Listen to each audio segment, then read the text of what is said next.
예, 안녕하세요. 야, 시사상식 기출문제 풀 시간이네요. 예, 들어가 보도록 합시다. 맨 처음에 보시면은 이번에 시사상식 나왔던 문제 지역들을 보시게 되면은 대부분에 출제됐던 게 이전에 비해서는 조금 더 약간은 좀 나이브했던? 많이 어렵지는 않습니다. 근데 구체적으로 우리가 실제로 봐야 되는 시사들이 많이 있고, 나왔던 내용들에 대해서 여러분들 문제 그 자체도 중요하겠지만, 이 외, 다른 문제들까지 여러분들이 조금씩 살펴만 보신다면은 아마 다른 문제들 푸는데 문제가 없을 거예요. 또한 저희 시대고시 입장에서도 범위 자체가 이제 좀 한정된 경향보다는 좀 더 넓게 표현을 해놓은 것들이 있으니까, 다른 것들, 개념들 다시 한번 확인해 주시고 하시면 좋겠습니다. 1번 문제 보죠. 익숙한 내용이죠. 휴대폰 문자 메시지를 통한 해킹 기법 나왔습니다. 여러분들도 이제 많이 경험하는 것 중에 하나인데 갑자기 무슨 청첩장이 날라오고 이 시대상 그렇잖아요. 지금 청첩장을 준다는 것 자체가요. 진짜 아는 사람끼리 보낼 때는 함부로 보내기가 힘든 것 중에 하나입니다. 장례식 부고는 조금 다르긴 해요. 저도 이제 갑자기 이제 연락이 왔고 처음 받았네요. 본인 부고. 근데 이게 스미싱이 아닌가라고 했었는데 스미싱처럼 오지 않습니다. 뭐 클릭을 하거나 이게 아니라 구체적으로 이제 어떻게 됐었고 이런 것들에 대해서 이제 연락이 오기 때문에 일반적으로 스미싱 문자들은 그렇게 단출하게 오는 경우가 많아요. 그래서 뭔가 이제 클릭을 유도하거나 이런 사례가 있고 여기에 대해서 이제 문제가 있다라는 것을 명시적으로 보여줍니다. 위험에 대한 홍보를 하거나 이렇게 되죠. 이 SMS를 통해서 전달되기 때문에 우리가 일반적으로 스미싱이라는 단어를 쓰게 되죠. 그래서 우리가 이제 인터넷 피싱 사이트라고 그래서 피싱이라는 단어는 일반적으로 사이트가 유사한 사이트를 만들어서 이렇게 이루어지는 거다라고 한다면 SMS 문자를 통해서 하는 스미싱이라는 단어를 씁니다. 스푸핑은 이제 실제 이제 우리가 뭐 정보를 전달하거나 인터넷상에 전달할 때 신호화를 해서 전달해 주는 걸 얘기하고 파밍이라고 한다면은 사실은 이게 뭐 약간 전문 용어라기보다는 게임을 할 때 어떤 아이템을 구하거나 할 때 어떤 농장을 만든다라기보다는 어떤 자원을 구한다? 그런 의미죠. 만약에 나온다라고 한다면 스미싱 아니면 피싱 같은 건데 피싱 같은 경우는 요새 많이 근절이 됐습니다만 문자는 정말 불특정 다수를 통해서 전달되기 때문에 가장 큰 문제에 해당할 것 같습니다. 그래서 1번 스미싱 선택해 주시고요. 예, 주식을 갖고 있지 않은 상태에서 매도 주문을 내 매매 차익을 내는 기법 나와 있습니다. 아마 이게 월 3일 날 이제 다시 제외가 되죠. 그래서 우리나라에서 이제 200대 기업 안에서 이제 그 코스피 같은 경우 그렇고 코스닥에서도 이제 몇 개 이제 선택을 해서 이렇게 공매도를 허용하게 될 겁니다. 그래서 공매도가 되고 아마 나오게 된다면 이 공매도라는 단어도 출제가 될 수 있습니다만 기타적으로 이 공매도를 했었을 때 공매도된 주식들을 다시 구매해야 되는 상황이 나타나죠. 그때 이제 그걸 쇼커버 친다라고 불러요. 쇼커버링이라고 부르게 되는데 쇼커버 역시 공매도와 같은 의미로 그냥 쓰이는 것처럼 연결이 됩니다만 음, 보통 쇼커버링이라고 붙이죠. 네, 그래서 쇼커버 친다, 쇼커버링이라고 그래서 영어로 보통 표현하고 공매도를 쳤었던 주식들에 대해서 이것을 다시 실제로 이제 그때 구매를 해야 될 때, 그 당시 가격으로 구매를 해야 되는 상황입니다. 갖고 있지 않은 상에서 매도를 냈기 때문에 공매도죠. 없는 것을 팔았다라는 거니까 나중에 반드시 구매를 해야 됩니다. 당연히 이게 일반 구매자들한테는 잘 안 될 거예요.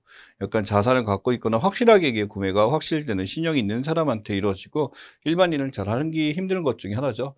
서킷 브레이커나 사이드카 같은 경우는 지금 주식시장이 매우 이상할 때 이제 스톱을 걸게 되는 거죠. 잠시 이제 거래를 줄이거나 아니면은 아예 시장 자체를 무기한으로 멈춰버리는 상황에서 발생되는 게 이런 거고요.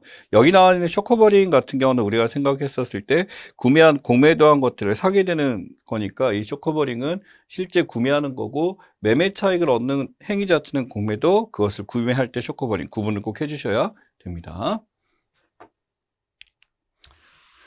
자, 인공지능이 스스로 학습할 수 있도록 재가공입니다. 다시 만든다라는 거죠. 그래서 인공지능이 다시 한번 어떤 이런 정보나 이런 것들을 스스로 여기에서 바꾸게 되는 행위를 얘기하고, 브로 데이터가 넓어진다라고 하기는 데이터 자체의 속성에 대한 얘기고, 데이터베이스화 돼 있다. 우리가 어떤 이 정보가 이제 저장돼 있는 그걸 의미하고요. 데이터 마이닝, 데이터를 찾아서 이제 채굴 한다라는 의미가 되는데, 여기는 레이벨링, 이름 붙이죠. 데이터 라벨링이라 그래서 실제 이 데이터라는 것들을 가공을 해서 이제 재구조.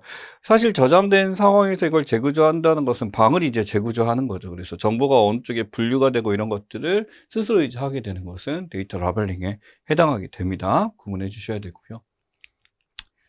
예, 스마트 TV 한 개의 상점인 FHD TV보다 4배 높은 기술입니다. 이제 사실은요, 인간의 눈으로 봤었을 때 이것보다 더 이제 뛰어나게 볼 수 있는 거다라고 하는데, 일반적으로 울트라라는 걸 붙입니다. 그래서 울트라라는 게 예전보다 이제 더 크게 된, 왜 울트라 디스크가 떠오르지? 그러니까 이전보다 훨씬 더 크게 되는 이런 것 중에 하나인데, 물론 가시적으로 가서 비교를 해보면 차이를 많이 느끼긴 해요. FHD보다 높은 거라고 보지만, 실제로는 이 UHD 같은 경우는 그거보다 훨씬 더 이제 체감을 할 수 있는, 약간 근데 제 느낌상 좀 쨍한 느낌을 받긴 했어요. 예, 근데 화면이 쨍하다라는 게 너무 이제 가시적으로 보이는 게 있으니까, 이런 뭐가 있냐면 보정 효과가 이제 그만큼 사라지게 되는 거죠. 그러다 보니까 너무나 현실적인 것이 보이기 때문에 오히려 사람한테 피곤해질 수 있는 이런 거죠. 그래서 최근에는 계속 이렇게 화질이 높아가는 이런 것도 있지만, 이것을 적정하게 조정해주는 기능도 굉장히 많아지고 있어요.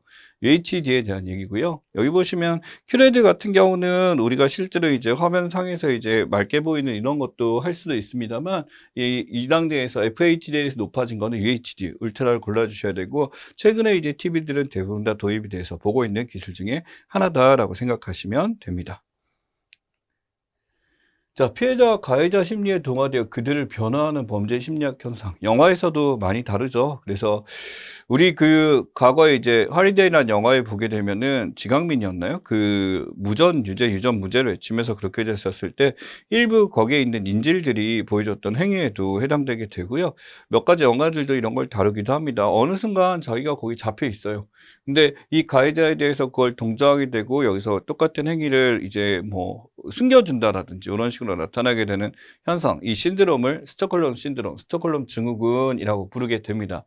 일반적으로 스톡홀름 증후군 같은 경우는 내가 지금 어떤 상황에서 이렇게 은행 강도, 스톡홀름에서 있었던 상황에서 잡혀 있는 사람들이 그들에게 이제 강도들에게 오히려 호의를 베푸니까 인질들을 변호하고 이 사람들은 감싸는 그런 게 나타나게 되는데, 물론 단시간에 갑자기 나타나진 않아요. 그러니까 우리가 알고 있었던 굉장히 위험도 많고 큰일 날 것 같아 라고 하는데 그걸 잘 챙겨주고, 실제로 이제 아이를 유괴했었을 때 비용을 타내려고 하다가 오히려 이 아이가 원래 있었던 가정보다 그 사람에게 더 동조하게 됨으로써 그걸 하게 되는 사례도 있었죠.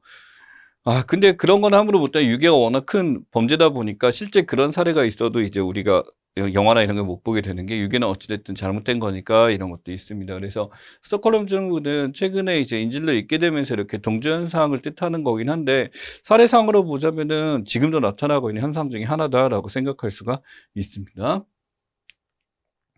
예, 다음 중 한국 방공식별구역입니다. 방공이라고 나와 있죠. 이 방공이라는 게 디펜스에 대한 얘기입니다. 그래서 우리가 어떤 이제 막았을 때 이 식별구역, 지역을 뜻하는 단어에 대해서 지금 나타나 있어요. 사실은 여기서 이 영어에서 나타나 있는 거를 생략해서 보자면은 우리가 파악할 수도 있습니다. 방공. 우리가 있을 때 해가 있고 영토가 있고 이제 하늘에 대해서 지금 하는 거고, 이 식별구역 어디까지 우리가 여기서 침해돼서 안 되는 구역이라고 해서 카디지에 대한 스토리 나온 거죠. 그래서 이 방공 식별구역 같은 경우는 우리가 기억했었을 때 여기까지는 우리가 국가에서 지정을 해가지고 여기서 반드시 이 방공을 책임져야 되는 지역이다라고 이렇게 부른 데 중에 하나입니다. 이 항공 같은 경우는 어떤 주권이 미치는 지역이기 때문에 다른 나라에서 이 지역을 침범하기 위해서는 당연히 여기에 대해서 미리 공지를 하고 언제 가겠다와 그 위치에 대해서 정확하게 표현을 해야 되는 것들 중에 하나죠. 엄밀하게 이 방공이라는 건 방어에 대한 개념이기 때문에 이전에 우리가 어떤 협정을 맺거나 이런 데 같은 경우 넘어와서 그냥 이동하는 경우도 있습니다만, 최근에 이제 첨예하게 대립되는 입장에서 이제 항공까지 위쪽까지를 이렇게 고려해서 파는 파트가 바로 카디지에 대한 이야기입니다. 7번입니다. 내용을 보도해야 되지만 취지안을 밝혀서 안 되는 것. 일반적으로 이게 단어도 있어요. 뭐라고 하냐면 이제 오스트리치라고 하거든요. 우리 오스트리치라고 부르면 타조인데, 타조가 이제 숨었을 때 얼굴 숨기는 거라고 하지만, 이 오스트리치는 지금 이제 어떤 사람이 어떤 정보를 얘기해요. 정보원이 기자가 와서 조사를 하려고 했었는데 어떤 사람이 원하는 정보보다 그 이상에 대한 숨겨진 것들이 여러 가지 상황을 더 설명해 줄 때가 있습니다. 근데 그 상황에서 넙죽 그걸 받아가지고 전부 다 이제 써먹으면 안 되는 경우가 조심해야 돼요. 보통 이제 정보를 제공하는 입장에서 요구하는 경우도 있고요. 반대로 이제 정보를 제공하는 사람이 너무 많은 정보를 얘기했기 때문에 기자 입장에서는 기자적 어떤 윤리를 발휘해야죠. 정보윤리라는 게 존재하니까 이건 어떻게 오프 더 레코드 들어갈까요? 아니면 오스트리치 들어갈까요? 라고 이제 이제 표현하는 것 중에 하나입니다. 바로 여기는 오프 더 레코드에 대한 이야기죠. 그래서 우리가 이 오프 더 레코드라고 하게 되면 신문이나 이런 취재원에 대해서 이제 그 익명으로 보도를 하게 되는 거고요. 기록을 남기지 않고 이게 악영향을 끼치거나 이런 것을 막는 것을 이야기하게 됩니다. 최근에는 어떻게 보면 정보가 너무나도 아우팅이 많이 되죠. 그래서 사람들이 갖고 있는 정보원이나 기타 등등, 특히 이제 예시를 들자면 최근에 많이 나오는 게 학폭이죠. 이제 학폭에 대해서 이제 제보자도 있을 거고 여기서 공조자도 있을 거고 다양한 사람들이 있는데 이게 오프 더 레코드가 제대로 이루어지지 않게 되면은 당연히 문제가 생기고 이런 상황도 될 수도 있습니다. 온 더 레코드는 가장 기본적인 거죠. 오프라고 한다면 온 더 레코드는 가장 기본적이고 이제 취재원 정보원을 밝히고 이 내용에 대해서 알리는 것을 이야기한다라고 보시면 됩니다. 딥스로트 같은 경우는 기본적으로 취재원 정보 자체를 완전히 막는 걸 얘기해서 이런 두 가지 정도 기억하시면 됩니다. 이 단어도 기억을 해주시고요. 자, 모든 종류의 편견 섞인 표현을 쓰지 말자. 정치적 올바름입니다.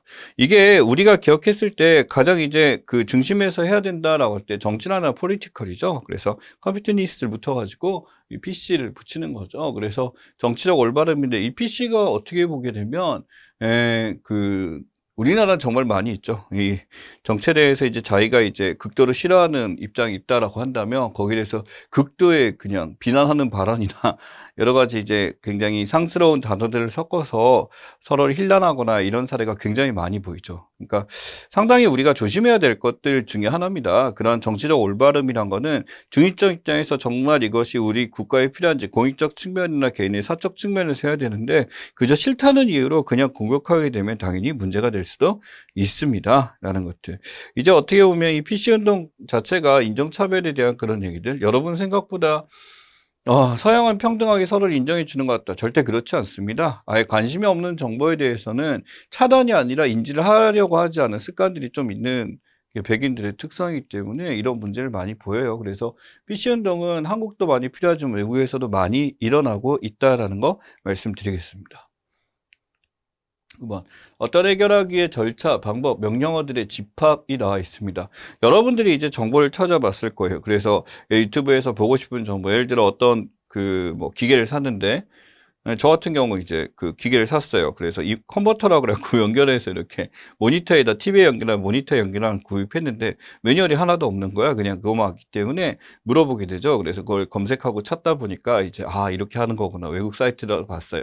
근데 어느 순간 그 알고리즘 때문에 이제 막 그 관련된 정보들이 막 계속 나오고 영어권 그런 영상들이 나오면서 내가 이제 원하지 않는 굉장히 전문적인 영역까지 막 그걸 찾게 해주라고 바로 이 알고리즘이 우리를 이끌었다라고 하죠. 어떤 이제 정보를 찾거나 이런 상황에서 내가 지금 한 행위를 이제 인식하고 여기에 대해서 이제 다양한 것들을 이제 이 순서화된 절차를 의미하는데 알고리즘에 따라서 이제 절차에서 매뉴얼적인 측면을 뜻하는데 이게 이제 인터넷에서는 어떻게 쓰이냐면 여러분이 갖고 있는 소프트웨어에서 어떤 정보에 의해서 지금 이 사람은 이런 정보를 원하고 있어 라는 절차를 이제 이용해서 이제 사용하고 있습니다.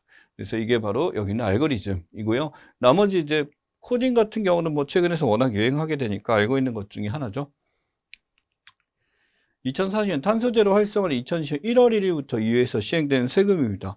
이 소위 말하는 탄소를 떨어뜨리기 위해서 사람들이 이제 많이 노력하고 있는데 뭐 우리나라는 이제 학생들한테 탄소 발자국이라고 하죠. 본인이 어떤 탄소를 사용해서 최대한 줄이기로 하고 이런 탄소와 관련된 이산화탄소를 줄이기 위해서 온실가스를 막기 위해서 다양한 노력들이 이루어지고 있습니다. 그렇다면 이런 탄소제로 활성화에 실제로 하는 게 바로 플라스틱이죠. 우리가 남용하고 있는 것들 중에 하나입니다. 재활용이 지금 안 되는 것들은 결국 태워서 이렇게 되면 거기서 나오는 유독물질들이나 이런 것들이 매우 위험하기 때문에 하는 거죠.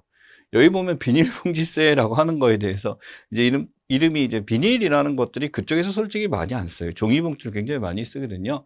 근데 플라스틱세라 그래서 그 외에 이제 포장이 되거나 그렇고 똑같은 현상이죠. 어떤 이제 코로나가 되게 되면서 포장용기가 이제 과다하게 되다 보니까 이거와 관련된 폐기물들이 늘어나게 되면서 2020년 1월 1일부터 EU에서 진행된 거고 우리나라 역시도 여기에 대해서 다양하게 준비를 하고 있습니다. 소위 말하는 이거는 그린 뉴딜 정책의 하나의 일환으로 이해를 하시면 될 것 같네요. 1번. 다음 중 GDP에 대한 설명으로 적절하지 않은 것은입니다. GDP. 이 GDP라는 거는 우리 국가, 우리 땅 안에서 벌어지는 모든 최종 생산물의 총합이라고 부르죠. 네, 그래서 이거는 어떻게 보면 시사상식에서 상식적인 측면에 해당합니다. 비거주자가 제공한 노동도 포함된다. 그래서 비거주자, 살지는 않지만은 여기서 활동한 내용에 대해서 지금 하는 경우도 존재하고요. 국가의 경제 성장률 분석할 때 GDP만큼 이제 좋은 게 없죠.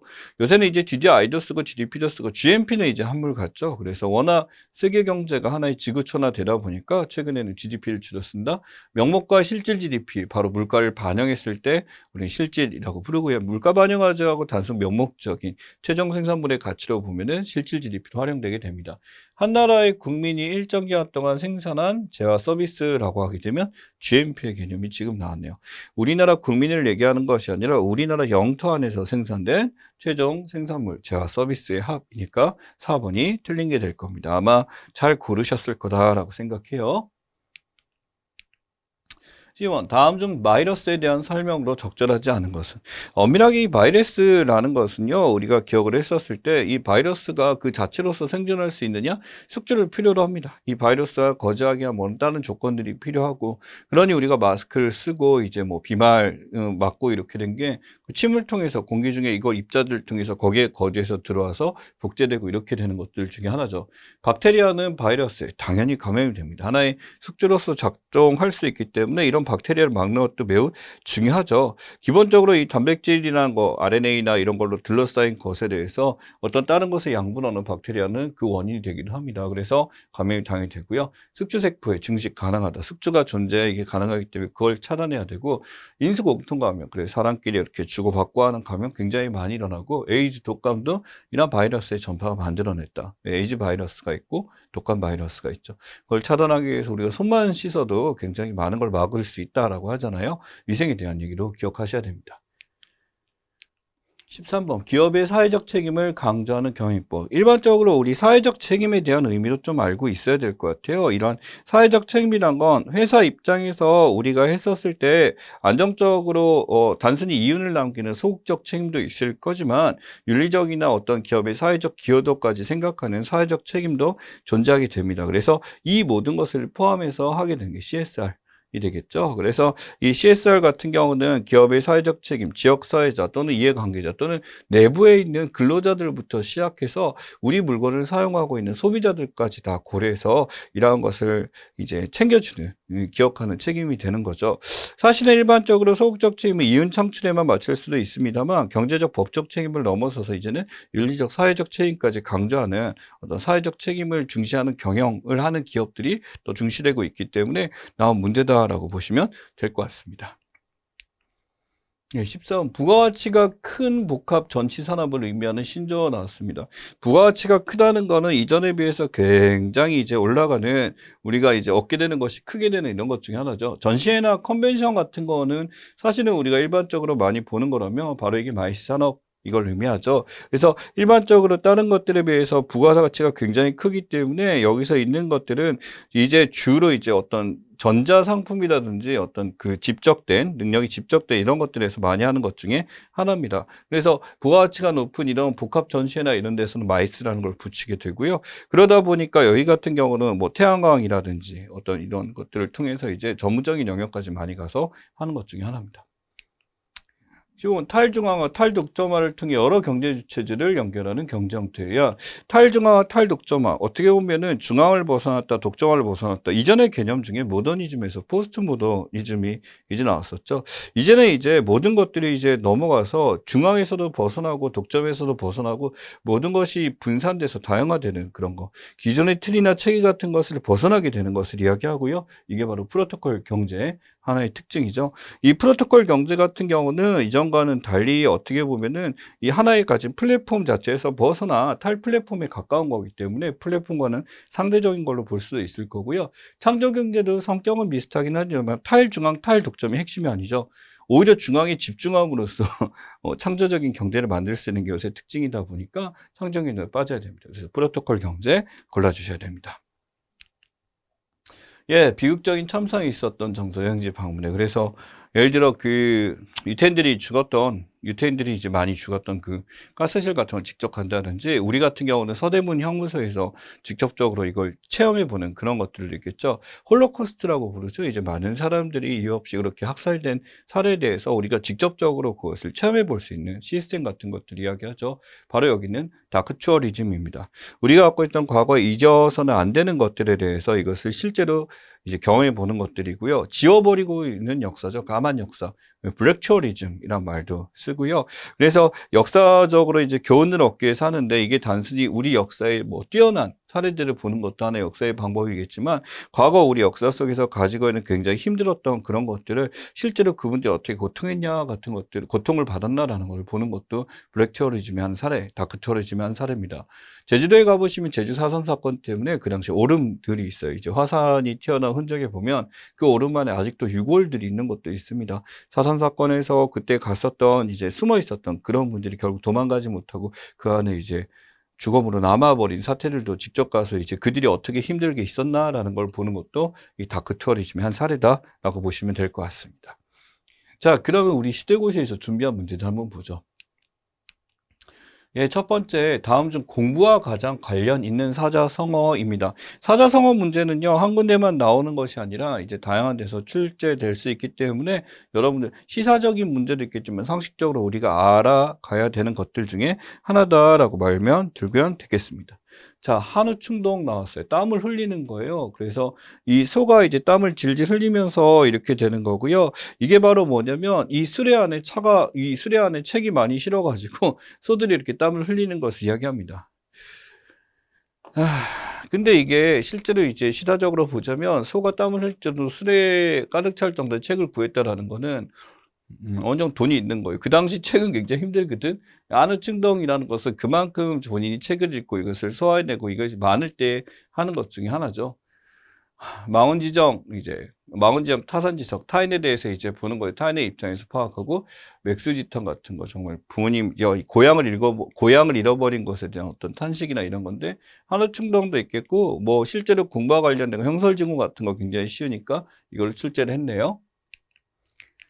자, 물가 상승이 통제를 벗어나 수백 배 인플레이션. 자, 수백 배라고 한다면 우리가 어떤 잡기 힘들 정도로 엄청나게 커진 거죠. 우리가 이제 초라는 단어를 쓸 때 이 초를 영어로 번역하게 되면 있는 거 초인플레이션을 얘기하는데, 초인플레이션을 초를 붙이게 되면 여기는 하이퍼 인플레이션을 붙일 수가 있습니다. 그래서 우리가 얘기할 때 하이퍼라고 한다면 우리의 생각하는 수준보다 훨씬 더 높아지는 상태에 대해서 수백 배가 올라가기 때문에 이런 데 같은 경우는 구매자들이 성금을 내려고 하죠. 왜냐면 비용을 미리 내야지만 그 먹고 있는 도중에 우리가 구입하는 도중에 가격이 올라갈 수 있기 때문에 나중에 지불하는 나중에 지불하는 것을 막으려는 현상이 있게 됩니다. 보통 전시중이나 이제 독일이라든지 이런 데서 이제 독일의 전시중에 있었던 사례도 있고요. 아프리카 일부 국가는 아직도 하이퍼 인플레이션을 겪고 있는 나라들이 있을 겁니다. 자, 경기 상황이 디플레이션일 때 나타나는 현상. 지금 어떻게 보면 우리 사회가 디플레이션이야.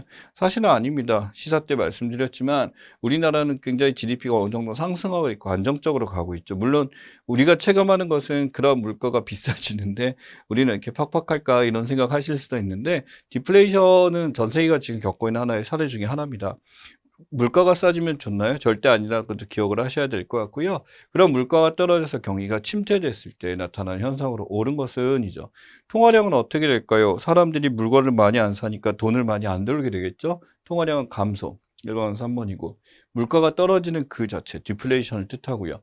경기가 침체되죠. 매우 안 좋은 상황입니다. 그래서 1번에 골라주셔야 될 것 같고, 반대로 되는 인플레이션 같은 경우는 통화량 증가, 식자재 가격 상승까지 좋은데 경기 침체 틀렸고요. 통화량 증가, 물가 상승, 경기 침체. 예, 지금 여기서 뜻하는 인플레이션을 뜻하는 건 없죠.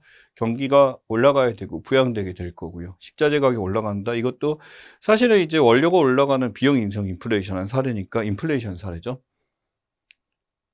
4번.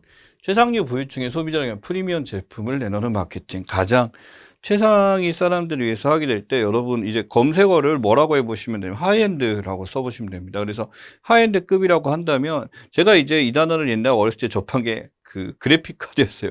하이엔드 그 그래픽 카드. 이게 컴퓨터의 몇 배 가격을 이렇게 받더라고. 지금도 이제 그런 것도 있죠. 100만 원이 넘는 그래픽 카드 이렇게 되는데, 이게 뭐 주방 이제 인테리어도 하이엔드급이 있고 가구 의자도 하이엔드급이 있는데, 우리가 알고 있는 기본적인 생각을 훨씬 더 벗어납니다. 그래서 의자 같은 경우 하이엔드급 하면 100만 원은 기본 훌쩍 넘어가는 의자인데, 도대체 이게 어떤 효과가 있지? 전 잘 모르겠어요. 안 앉아봐서. 근데 하이엔드 마케팅이고요. 임페리얼 마케팅, 황제 마케팅이라고 그러는데, 이건 조금 차이가 있습니다. 일반적으로 프리스티지나 럭셔리 같은 걸 붙여갖고 이렇게 되고요. 하이엔드는 가장 끝, 가장 높은 단계 끝이라는 단계에서 가격이 중요한 게 아니에요. 가격보다는 여기서 가장 최상의 서비스를 받을 수 있느냐라는 마케팅에서 있는 현상 중에 하나입니다. 5번 경제학에서 자주 사용되는 도덕적 행위, 모랄 해저드라고 나왔죠. 모랄 해저드 같은 경우는 일반적으로 보험 사기에서 나타나는 경우가 왕왕 있는데, 예를 들어 보험을 많이 가입해 놓고 뭐 자기 돈을 찌른다라든지 뭐 이런 식의 하는 게 모랄 해저드라든지, 또는 이런 것도 있을 거예요. 예, 보험에서 나타나는 거지만 가게를 영업을 했을 때 장사가 너무 안 돼. 그래서 한 달 내로 이제 돌려받기 때문에 자기 가게에 불을 질러버리는 막 이런 것도 모랄 해저드의 특징이다라고 볼 수도 있습니다. 보험가입자의 비양식적 보험금 타개행위. 예, 바로 이런 거고요. 은행 예금 가입자 동시 예금 인출. 이게 뱅크런인데, 이건 나쁜 게 아니에요. 예금 가입자도 언제든지 자신의 돈을 찾을 수가 있기 때문에 이건 합리적 권리죠. 합당한 권리이기 때문에 이거는 해당 안 되고요. 파산 기업까지 자기 재산 우선 챙기기. 파산할 경우 우선 자기가 이제 돈을 빌린 거에서 채권에 대한 응답이 먼저지만 자기 재산 은닉하거나 이렇게 돼. 이것도 모랄 해저드. 노동자들의 무책임한 파업. 파업도 근거가 있으면 다 말이 됩니다. 하지만 그냥 이제 무책임 파업되면 모랄 해저드의 한 사례가 되겠죠. 자, 다음 보기에 공직자 임기를 모두 더한 것은. 자, 공직자 임기를 더하는 것은 전부 다 지금 이제 덧셈에 대해서 지금 나와 있어요. 우리가 다 지금 알아줘야 될 게 있는데, 맨 처음에 국회의원입니다. 국회의원 몇 년? 4년이죠. 우리 대통령 말고 여기서 있을 때 이 4년 해당하고요. 감사원장 같은 경우는 예, 대통령이 선임을 합니다만 일반적으로 이제 청문회 과정을 거치게 되죠. 감사원은 예전에 우리나라 입장에서는 사관원장이라고 할 거예요. 그래서 정부가 하는 일, 행정부가 하는 일에서 모두 다 이걸 맡게 되는 것 중에 하나입니다. 역시 4년이고요. 대통령은 우리나라죠. 우리나라니까 5년 단임으로 이루어지게 되죠. 5년 단임이니까 연임에서는 연임이 몇 년인지 뭐 이렇게 체크가 될 것 같습니다. 국회의장 같은 경우는 2년입니다. 2년 단위로 하게 되고, 국회 부의장까지 포함해서 이제 선출을 하게 되고요. 대법원장 같은 경우 당연히 이제 선출했을 때 대통령의 권한에서 이루어지긴 합니다만, 이건 헌법재판소장 포함해서 6년 단위, 안정성을 강조하니까 네, 그렇게 됩니다. 6년, 2년, 그 다음에 4년, 16년에 2년 더하게 되니까, 대통령까지 해서 5년 더하게 되니까 16년, 5년, 21년, 3번이 되겠네요. 예, 국정조사에 대한 설명으로 옳은 것은, 틀린 것은, 국정조사가 출제가 된다라고 한다면 비교해야 될 게 국정감사하고 비교를 해야 될 것 같아요. 조사라고 한다면 이제 일반적으로 갑자기 어떤 상황이 닥쳤을 때 하는 게 국정조사를 한다라고 하죠. 국감 들어가야 된다, 국조 들어가야 된다라고 했을 때 조사는 일시적일 때 상황에 따라 하는 거고, 국감이라는 것은 정기적으로 하게 되는 그런 사례들에 대해서 하는 것이 맞습니다. 비공개로 진행하는 원칙이다? 큰일 납니다. 국정을 조사한다라는 것은 항상 지금 어떻게 되는지 진척사항을 알리고 이제 여기에 대해서 투명하게 밝히는 게 중요하기 때문에 공개적 진행이 되죠. 제적의원 4분의 1상 요구했을 때 조사 시행하게 된다. 그래서 국조라는 말을 국회의원들이 굉장히 자주 얘기해요. 그래서 어떤 이제 반대되는 당, 야당에서 보통 얘기들 하고요. 문제점 많이 얘기하죠. 특정한 국정상황 대상으로 해서 임시적으로 이루게 되고요. 부정기적 수시조사 가능합니다. 그래서 정기적으로 하는 것들은 감사가 붙이고요. 부정기적이 되면 국정조사다라고 인지하시면 될 것 같습니다.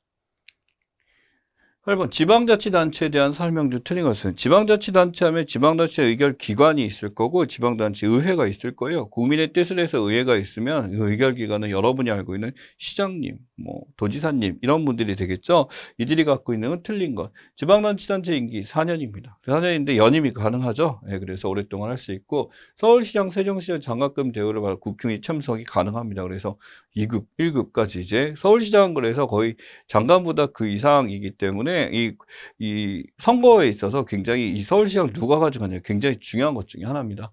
특례시는 기초자치단체라고 하는 게 아니라 이 기초자치단체라는 개념 자체가 우리가 알고 있기로 일반적으로 기초자치단체장이라고 부르죠. 그래서 여기에 들어가게 되고 지방자치단체장은 3번까지 연임할 수 있다라고 해서 실제로 이제 그 서울시장으로 됐었던 박원순 씨 같은 경우 지금 뭐 고인됐습니다만 3번째까지 임기를 하다가 임기 도중에 이제 문제가 생겨서 이제 나가게 됐었죠.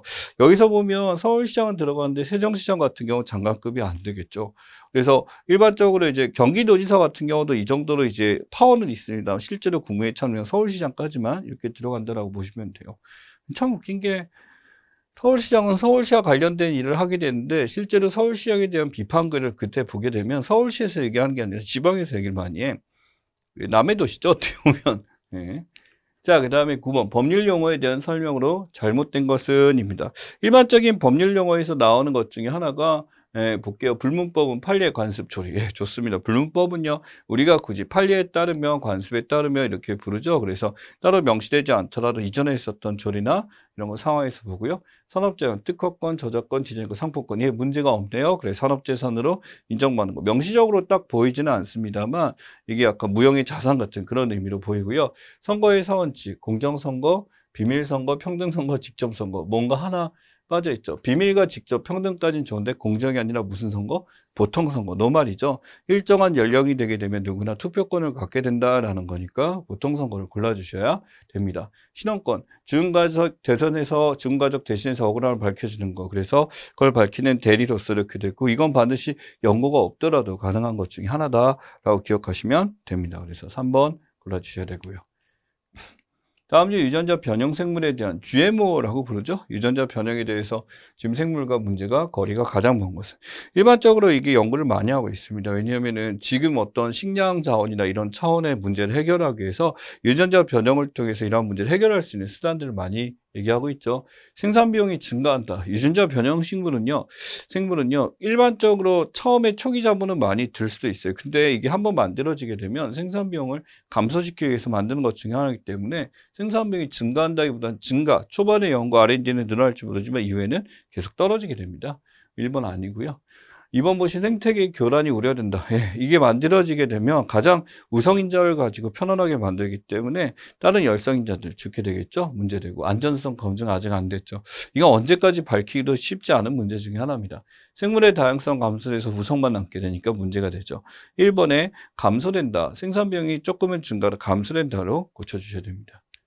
11번 고령화, 고령, 초고령 사회. 여러분들 이게 시사에서도 나온 적이 있었는데 조금 한물 간 것 같이 보이겠지만 다시 이제 고등학교 교과 과정에서 굉장히 강조해서 묻고 있습니다.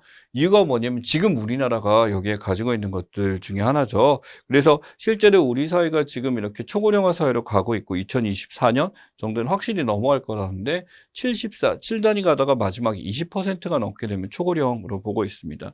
비단 우리나라뿐만 아니라 전 세계적으로 이 초고령화 사회에 당연히 들어갈 거다. 진입한 데는 이러한 노령층에 대한 어떤 대책들의 마련에 대해서 굉장히 관심이 많은 데 중에 하나입니다. 자, 우리나라 배심제에 대한 설명 좀 옳지 않은 것은 우리 국민참여재판이라고 부르죠. 그래서 실제로 이제 국민들이 참여해서 하게 되는데 물론 그것에 대해서 확실히 길티나 낫길티가 확정이 되는 건 아닙니다. 의견 참고 자료로 쓰이고 있죠. 배심원단이 직접 이 문제를 결정하지는 않습니다. 다른 데처럼 이렇게 안 되고 그래서 배심원단 설득을 이루어지기 때문에 결국 판사가 이제 법에서 판단하게 되는 것 중에 하나죠. 배심원단은 9명 이상이어야 한다. 인원의 국민참여재판 의무가 아니기 때문에 실제 아니고요. 배심원단 미참호 시 처벌도 불가능합니다. 만약에 실제로 이제 확실한 이유가 있으면 못 갈 수도 있고요. 이 문제를 결정한다라고 한다면 이제 이런 조항이 들어가겠죠. 만 20세 국민 중 20세 이상 국민 법조인이 아니라 일반인도 참여할 수 있는 겁니다. 13번 축구와 관련된 용어에 대한 설명으로 옳지 않는 것은 1번 헤트트릭 한 선수가 3골 넣는다. 그래서 3골이라고 하는데 헤트트릭이 기여했다는데 실제 헤트트릭 3골 넣어야 되는 것 중에 하나입니다. 와일드카드는 갑자기 나타난 숨은 실력자를 의미한다. 이 와일드카드라는 개념 자체는요. 일종의 그 결승전이나 어떤 토너먼트 마지막에 준결승에 이렇게 나갔을 때 와일드카드로 뽑혔다라고 한다면 리그에서는 1등은 아니지만 어떤 순위권에 대해서 이제 들어가서 하는 거죠. 그래서 와일드카드 결정전 하게 되면 자리를 일부러 그 토너먼트 중에 한 자리를 비워놓고 그 차점으로 받은, 리그별로 차점으로 받은 일 붙어서 올라가는 게 이런 와일드카드의 특징입니다. 그래서 대회에서 얘네들이 특별히 출전을 허락받은이라고 하는데 쉽게 되는 건 절대 아니고요. 그래서 숨은 실력자가 와일드카드가 아니라 어떤 토너먼트에서 마지막 한 자리, 패자부활전처럼 이런 걸 통해서 넘어온 사람들을 이야기합니다. 가린샤 클럽은 본선에서 골 넣은 뒤 파울로 퇴장당한 예.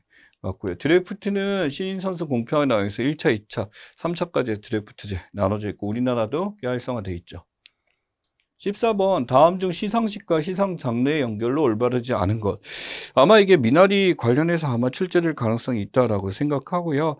미나리가 지금 이제 처음에 이제 골든글로브에서 외국어로 빠지다 보니까 다른 데서 반사적으로 미나리의 상을 막 부여하는 경우가 많이 있습니다. 토니상 연구 뮤지컬 맞고요. 그래미상 예, 노래죠. 예, 가수들이 여기서 받는 거고요. 에미상은 방송 쪽에서 우리 시트콤들 받고 오스카상 영화제입니다. 그래서 그래미상은 음악 쪽에서 이루어진다라는 거 기억하시면 될 것 같고 BTS 때문에 굉장히 알려지게 됐죠. 15번 다음 중 증강현실에 대한 설명. 이 증강현실 같은 경우는요, 실제 현실상에서 활용해서 하는 경우가 증강현실이 되고요. 가상현실, VR, 버추얼 같은 경우는 가상현실 속에서 마치 내가 거기 존재하는 것처럼 하게 되고, 증강현실 실제 현상 속에서 뭔가 새롭게 나타나는 그런 것들을 이야기합니다. 여러분들은 아마 이 포켓몬고라는 걸 통해서 다들 경험을 한 번쯤은 하셨을 것 같아요. 그래서 현실 세계에 3사원 가차원 물체가 나타난다. 스마트폰 활성화와 함께 주목받았다. 근데 실제 환경의 영향을 매우 받죠. 그래서 공간 속에서 그렇게 나타나는 거기 때문에 실제 환경 영향은 굉장히 중요하게 됩니다. 최근에는 굉장히 많이 활동되고 있는 것 중에 하나다라는 거 기억을 하시고요. 자, 다음 중 국어계 빠르기 중 가장 느린 잔다는 이게 빠른 걸로 해서 한번 나왔던 것 중에 하나고요. 가장 느린 게 유명합니다. 진양조죠. 이 진양조라 그래서 가장 느리게 해서 우리가 들으면은 진짜 힘이 빠질 정도로 굉장히 천천히 가는 거고요. 자, 이름에서 느껴보세요. 어떤 게 가장 빠를까요? 예, 휘몰이 장단입니다. 휘몰아친다라는 의미로서 이렇게 합니다. 그 다음이 자진몰이가 돼서 휘몰이는 그때 한번 출제가 된 적이 있었네요. 반드시 한번 여러분들 우리가 이제 보지 않았던 보기들에 대해서도 한 번씩 정리를 꼭 해주셨으면 하고요. 3월 달에 시사 다른 달에 비해서 그래도 조금 이전에 했던 게 반복되기도 했고요. 좀 부담감은 적으니까 내용부터 정리를 하고 실제 사례들 한 번씩 검색해서 찾아보시고 지금 나온 문제들 풀어가면서 여러분들이 이제 다른 보기들 틀렸던 보기들도 어떤 내용인지 왜 낚였는지도 판단해서 보시면 참 좋겠습니다. 고생 많이 하셨어요.